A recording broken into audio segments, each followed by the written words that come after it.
Hello guys and welcome to a new brand video, and today I'm going to show you how to mirror columns on Monday web application. So the first thing that we need you to do now is to go to your Monday website by going to your browser and type monday.com, and then you will create an account by signing up with your email. And if you do already have an account, just connect to it and log in into it, and then you will need just to follow these simple steps. And basically, the first step is to go to your work management, choose the board where you want to mirror some columns. And now, after you click on it, you will find your column view or your board view. And basically, now we need to establish a connection between two boards or between a board so we can mirror its column.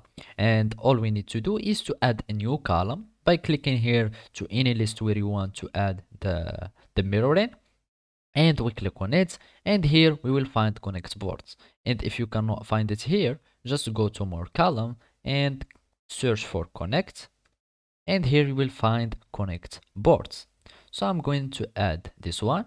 You select the board that you want to connect, and let's, for example, connect it with get started. So let's just see which one. Okay, let's go for the new board, and I'm going to connect it with new board. Select a board. Let's go for this one. Select board, new board, and then you will click on done.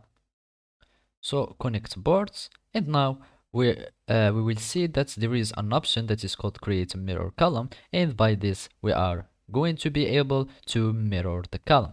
So all you need to do is to go to settings, and now you are going to choose which column you want to mirror. And basically we go to new board, and for example let's mirror the status, and I'm going to my board, choose status as mirroring.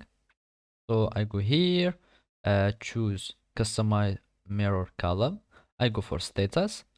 Okay, and now you are going to choose which item that you want. Let's, for example, be it item 2, and as you can see, it will take the items to status and it will mirror it. And if we go back here, we go for item 2, we will find it is done. Let's just make it stack, and we go back here and we will find it that has been changed to stack. So basically this is how you can mirror columns on Monday web application. Thank you for watching, and see you next time.